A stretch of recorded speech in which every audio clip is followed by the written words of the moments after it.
Nanguna ang Cagayan Police Provincial Office at National Police Commission Region 2 sa isinagawang Public Safety Fair at Crime Prevention Symposium na ginanap sa Robinsons Mall, Tuguegarao City.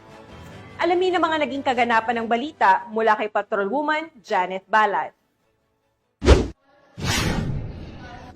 Bilang bahagi ng ika-31st National Crime Prevention Week, pinangunahan ng Cagayan Police Provincial Office at Napolcom Regional Office 2 ang Public Safety Fair at Student Crime Prevention Symposium na ginanap sa Robinsons Mall, Tuguegarao City nito lamang kalawan ng Setyembre taong kasalukuyan.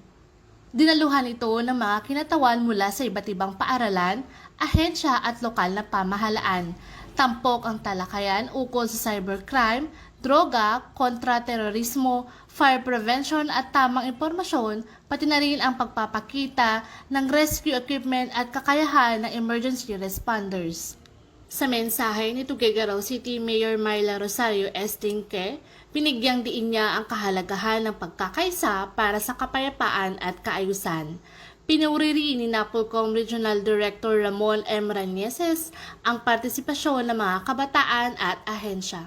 So we thank, of course, the PNP for allowing us to partner with them, and we also have our shortcomings, but we make sure that each agency actually gives his or her share of the responsibility to make sure that holistic ang approach namin when it comes to peacekeeping in our city. The safety of our residents is our priority. No?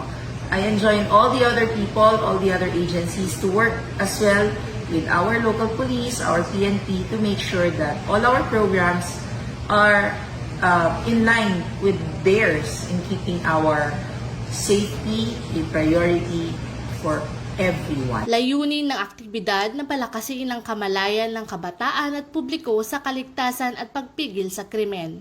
Sa pagtatapos, muling nanawagan ng Cagayan Police Provincial Office at Napolcom Regional Office 2 ng pagtutulungan ng pamahalaan, pulisya, paaralan at komunidad upang makamit ang isang ligtas at mapayapang pamayanan.